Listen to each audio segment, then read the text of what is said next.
Johann Hari is an award-winning journalist and the author of the New York Times best-selling book, Chasing the Scream, The First and Last Days of the War on Drugs.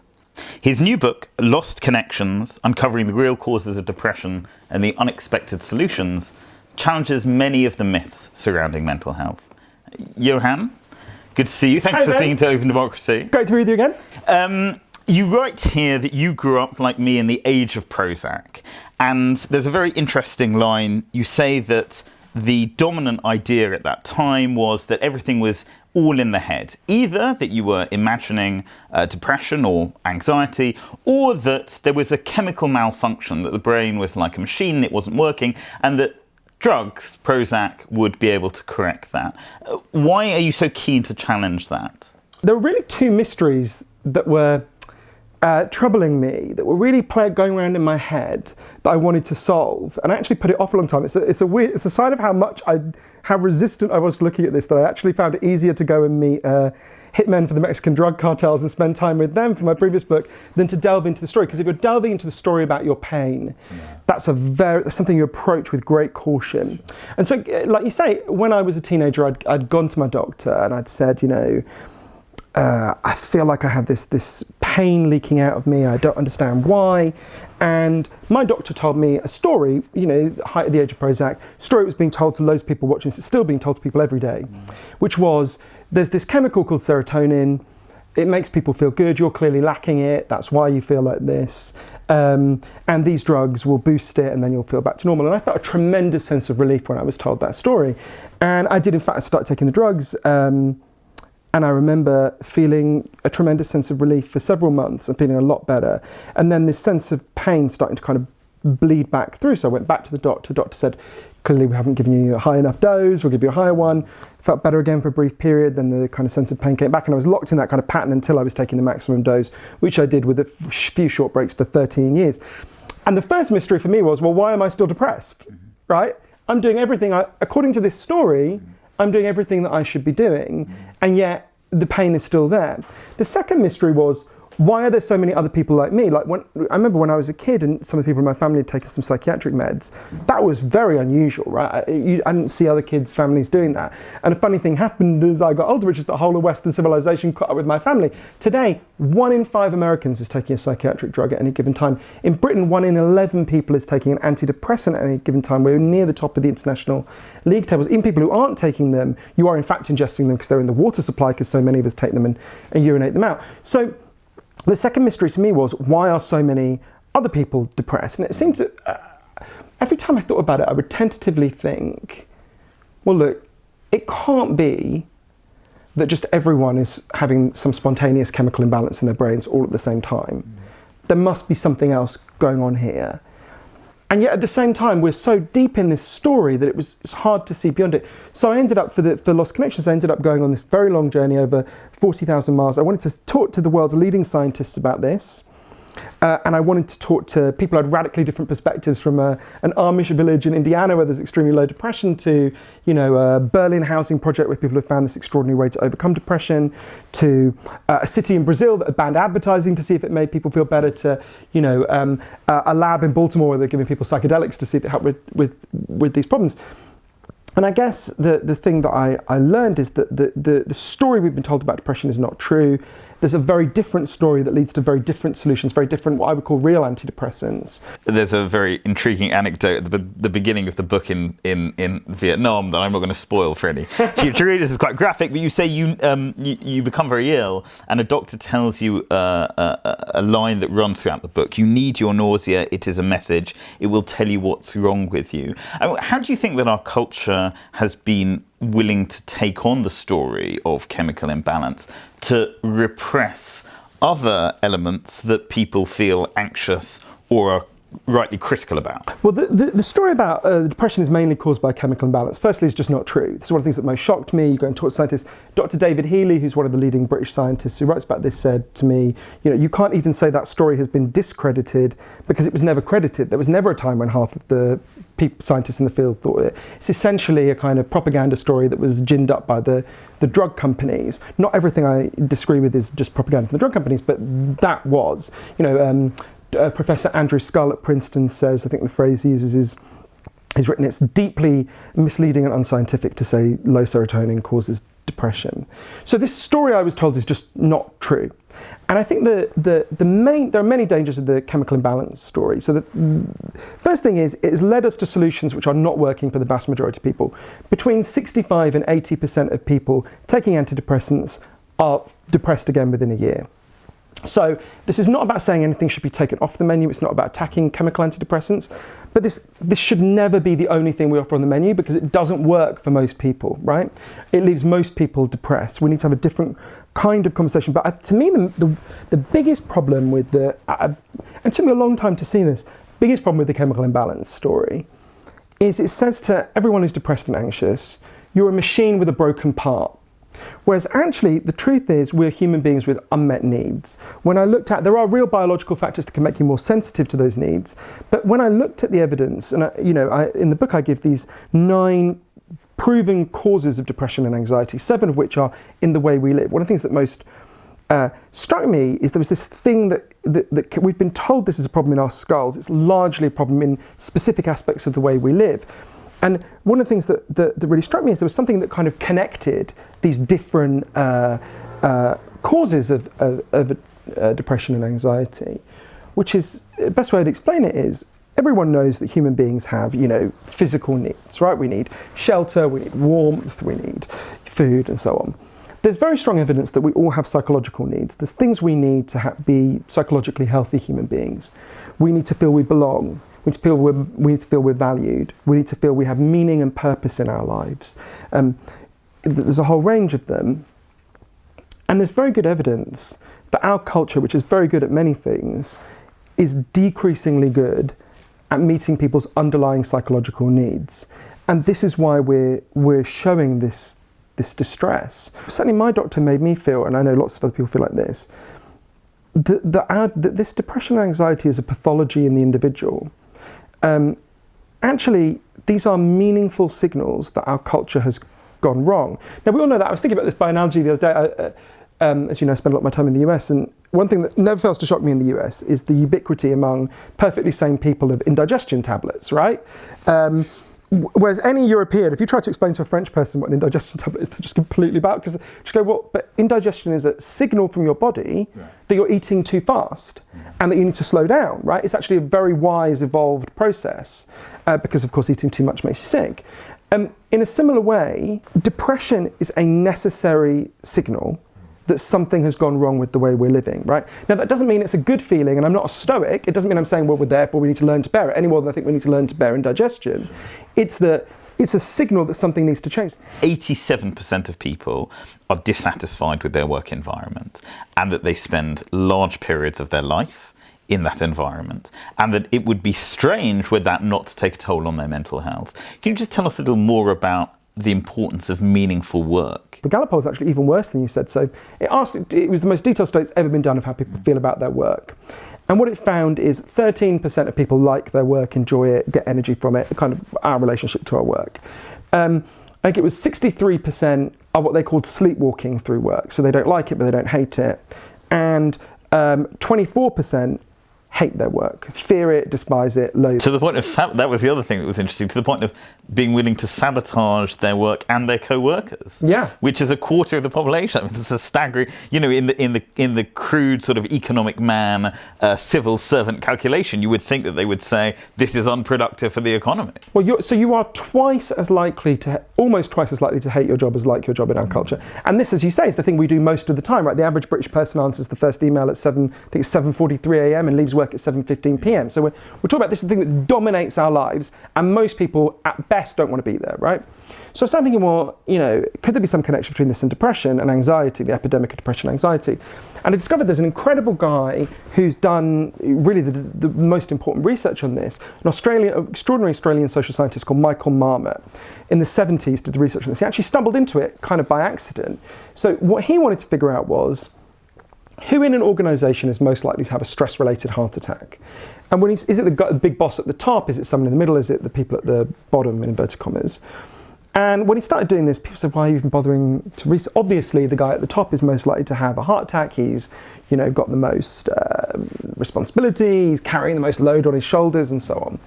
And so what Michael did is spend, I think it was 2.5 years studying the British Civil Service. This is in the early 70s, when it was a very, the good thing about the British Civil Service, it's a good laboratory because, there's no one going home to a damp home or there's no one in poverty, but, you've got 19 layers from the permanent secretary at the top to what, this is the... And it doesn't change that much. It doesn't change that much, yeah, exactly. It's, to the layer at the bottom. And what he found was the exact opposite of what people expected. The lower you went, the more likely people were to have a heart attack. This is when he discovered what for us is important, which is that it was also, the same thing was true of depression. The lower you went, the more likely you were to become depressed. And he thought, well, what's going on here? So he did further research, another couple of years, looking at people who worked at the same level of the civil service and saying, well, what varies, and is there therefore a corresponding variation that correlates with depression, where we can figure out. And therefore he figured out, he identified what it is in work that makes people depressed. The primary factor, it's not the only one, but the primary one, is a lack of control over your work. Human beings have an innate psychological need to feel that what we're doing is meaningful, that our life has meaning, right? And if you're spending most of your time just being controlled, it disrupts your ability to create meaning out of your work. And that correlates very strongly with depression. That is causing a lot of the depression in our culture. And at first when I learned about that, I actually found it, cue up the little noise that people make when you say something ironic, I found it quite depressing because I thought about a lot of the jobs that people in my family have done. My grandmother scrubbed toilets. There are going to be, my mum worked in shelters for domestic violence. My dad was a bus driver. There are going to be unglamorous jobs. But actually I found it's not about, fancy jobs versus, actually remember the key factor is how much control you have, right? And so I spent time with this amazing group of people in Baltimore. So there's a woman called Meredith Keogh. And Meredith used to go to bed every night on a Sunday night, just kind of thrumming with anxiety about the week ahead. She had an office job. Wasn't the worst office job in the world. She wasn't being bullied or anything, but she just felt like shit. And one day Meredith quit her job, and with her husband Josh, so Josh had worked in bike stores in Baltimore since he was a teenager. And, bike stores are, pretty insecure work. You're controlled. People can guess the situation there. And one day, Josh and his friends had this kind of epiphany. They were like, what does the boss actually do? They liked their boss, and he was a particularly bad boss, but they're like, well, we fix all the bikes, right? We seem to do all the work. So they decided they were going to set up their own bike store based on a different principle. They didn't want to be the boss, right? What they did is they set up a bike store based on the principle, it was a democratic cooperative. So the idea is they control it together, they make the big decisions together by voting, they share the good jobs and the bad jobs, they, and they share the money, right? So they go from a very low autonomy workplace to a high autonomy workplace. And what was fascinating talking to them was how many of them said we had been depressed and anxious before, and that went away quite rapidly in this environment. It's not that they didn't, because they still had challenges in life, but there'd been a really significant fall in depression. And that absolutely fits with the scientific evidence that Professor Marmot found, which is, and it's really important to understand, it's not like they went from, working in a bike store to teaching surfing in the Florida Keys, right? They fixed bikes before they fix bikes now. What changed is they went from low control to high control environment.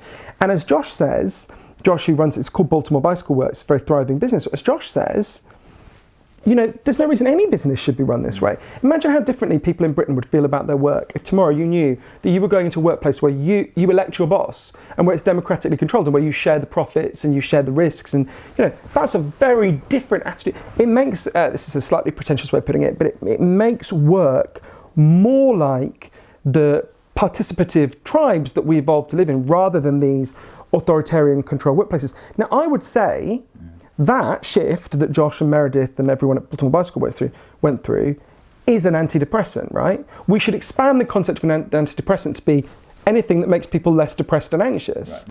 Right. For thousands of years, philosophers have said, if you think life is about status and ego and money, you're going to feel like shit, right? That's not the exact words Confucius used, but it's pretty close. Sure. But weirdly, no one had ever scientifically investigated this until this amazing guy I got to know, Professor Tim Kasser at Illinois State University. And what Professor Kasser did, I think is really revelatory in terms of what it reveals about depression and anxiety. It needs to be discussed much more. So social scientists before him had identified that there were essentially two different, crudely, there are two kinds of motives for human beings, right? And we're all a mixture of both. So if you imagine you play the piano, if you play the piano because you love it and it gives you a sense of joy, so you're doing it just for the pleasure of the act itself, that's an intrinsic motivation, right? You're intrinsically connected to the act. If you play the piano in order to impress a woman so she'll have sex with you, or piano fetishist, or in a dive bar to pay the rent, or because your parents want you to be a piano maestro or whatever, that would be an extrinsic reason. So you're not doing it for the thing in itself, you're doing it for external reasons, external things to the act itself. And what Tim has shown, I think is fascinating. So Tim has done an enormous amount of research on this, but one of the things he did, for example, is just follow people to see how do you feel when you achieve an intrinsic goal compared to how when you achieve an extrinsic goal. What turns out is when you achieve an extrinsic goal, getting a promotion, earning more money, you don't experience any increase in satisfaction at all, none, right? When you achieve an intrinsic goal, like being a better dad, being a better son, being a better writer, whatever, you do experience a significant increase in satisfaction. And what we've done, and so anyway, subsequently there's been 22 different studies that have shown the more you are driven by extrinsic motives, the more likely you are to be depressed and anxious. And there's a very interesting idea that materialistic people are much less likely to have flow states, so that those moments of writing or walking where you feel a deep, deep connection, which is one of the things that you talk about, that derealization has taken away from us. Well, just to say about that, and it's important for people to understand why. So if you think about, if you're playing the piano, right, and you dissolve into the process, and you have that wonderful. I don't play the piano, so I don't do this, but I get this in writing, and everyone has, most people have flow states, something they get a flow state from, where you lose your sense of time and you dissolve into it, and you just feel this completeness in your consciousness. So imagine if you're someone who got that from the piano, then imagine that you have an extrinsic motive on top of that. Imagine you start going, am I the best piano player in London? How are other people thinking about this piano playing? So you get extrinsic values jolt us out of flow states. This isn't the only or the main reason why extrinsic values correlate so strongly with depression and anxiety, but it's one of them. We all know that junk food appeals to the part of us that evolved to need food, but doesn't give us nutrition, right? In a very similar way, I think junk values have hijacked our minds and made us mentally sick. And we live in a culture that is absolutely geared towards getting us to think in this way. So there's a little experiment that I think is a lovely illustration of this. It was done in 1978, not by Professor Kasser, by some other social scientists. So it's very simple. They get groups of 5-year-olds and they split them into two groups. And group A is shown an advert for two adverts for a toy, a specific toy. And second group isn't shown any ads. And at the end, they say to all the 5-year-olds, okay, you've got a choice now. You can either play with a really nice boy who doesn't have the toy you've just seen advertised. You can play with a boy who's not very nice, but he's got the toy. The kids who've seen the ads choose the nasty boy who's got the toy. Kids who haven't seen the ads choose the nice boy. So what you think is just two adverts have primed them to choose an inanimate lump of plastic over a possibility of a meaningful human connection. Now that is playing out anyone watching this who's chosen to stay at work longer rather than go home and play with their kids because they want to buy an expensive car or something. That dynamic is playing out with us the whole time. We are constant, as Professor Kasser says, we live under a system that is constantly getting us to neglect what is really valuable in life, what really makes us feel good. And I was thinking about this the other day with I don't mean this as a cheap point, because it's not a cheap point. There was an interview with Melania Trump before she became the First Lady, when she was speaking at NYU. I can't imagine why. It was long before the election campaign. And a student asked her, would you have married Donald Trump if he wasn't rich? And she smiled and said, do you think he would have married me if I wasn't beautiful? And to me, that reveals this wider madness in our culture. Because think about what that means, rather like we're saying about flow states, think about what that's going to tell you about their relationship. So Melania Trump knows if she gets fat, if she got mauled in an accident, she's out, right? And Donald Trump knows if he loses his money. Now think about what that relationship is going to be like versus a relationship where someone loves you for you and values you intrinsically and thinks that you're a great person, right?